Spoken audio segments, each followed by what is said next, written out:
आणि त्याची मोठी बातमी समोर येते। गोपाळ शेट्टी आणि मनोज कोटक यांना उमेदवारी मिळणार नाही अशी सूत्रांकडून महत्त्वाची माहिती समोर येते। गोपाळ शेट्टी आणि मनोज कोटक यांना हायकमांडने मान्यता दिलेली नाही असं कळतंय।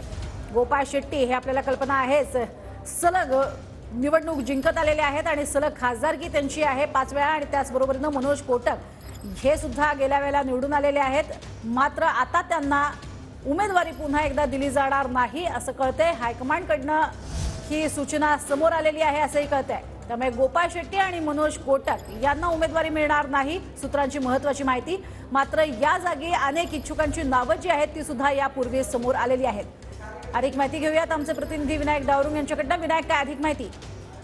आपण जर पाहिलं तर आधीच भाजप विद्यमान खासदारांना तिकीट कापेल अशी बातमी समोर आली होती आणि त्यानंतर त्यावरती शिक्कामोर्तब जे आहे ते झालेलं आहे। आपण ही सकाळपासून ही बातमी चालवत होतो।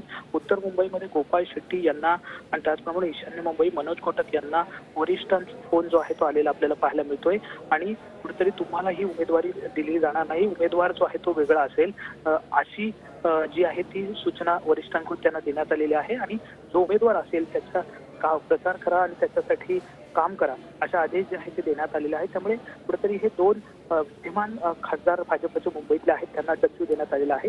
तिसरी जागा जी आहे ती पूनम महाजन यांची जागेची उमेदवारी कोणाला असेल किंवा तिथं कोण वेगळा उमेदवार असेल का यामध्ये बाबत अजूनही सस्पेन्स कायम आहे। नक्कीच, मात्र आपण बघतोय गोपाळ शेट्टी यांचा आपण जर बघितलं तर मोठा कार्यकाळ आहे आणि हा कार्यकाळ जर बघितला आणि त्यांचं वय जर बघितलं तर अर्थातच भाजपची जी नीती आहे त्याच्यामध्ये वय हा क्रायटेरिया आहेच आणि त्याबरोबरीनं त्यांचं यापूर्वीचं काम हा क्रायटेरिया आहे। आणि त्यामुळेच गोपाळ शेट्टी असेल, मनोज कोटक असेल आणि पूनम महाजन असतील यांची तिकीट जी आहेत ती न मिळणं हे त्यामागचं मुख्य कारण असू शकतं का विनायक?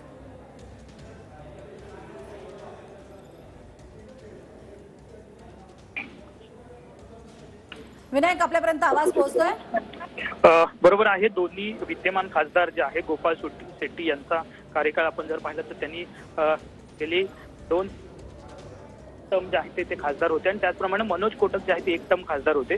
परंतु भाजपने जो सर्वे केला या सर्वेमध्ये मात्र नव्या उमेदवारांना पसंती जी आहे ती देण्यात आलेली आहे। त्यामुळे या दोन्ही मतदारसंघामध्ये भाजपचे नवे चेहरे जे आहे ते असणार आहेत। उत्तर मुंबईमध्ये आपण जर पाहिलं तर पियुष गोयल यांचं नाव जे आहे ते चर्चेत आहे, तर ईशान्य मुंबईमध्ये 2-3 नावं जी आहे ती चर्चेत आहेत। त्यामुळे वरिष्ठ कोणाला या दोन्ही मतदारसंघात उमेदवारी देतात हे येत्या 2 दिवसात कळेल। परंतु आपण जर पाहिलं तर विद्यमान 2 हे खासदार भाजपचे आहेत त्यांना डच्चू जो आहे तो वरिष्ठांनी दिलेला पाहायला मिळते। तसा फोनवरून त्यांना दिल्लीतून कळवण्यात आल्याची माहिती जी आहे ती सूत्रांकडून मिळते।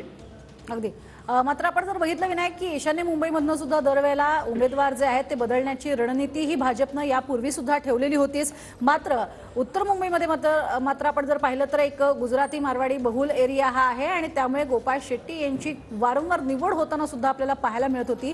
त्याचबरोबरीनं एकीकडे माधुरी दीक्षित यांचं नाव सुद्धा समोर येत होतं। या सगळ्या अनुषंगानं आता नेमकी कोणती नावं समोर येतात हे पाहणं महत्त्वाचं ठरणार आहे। तुर्तास धन्यवाद विनायक या संपूर्ण माहितीसाठी।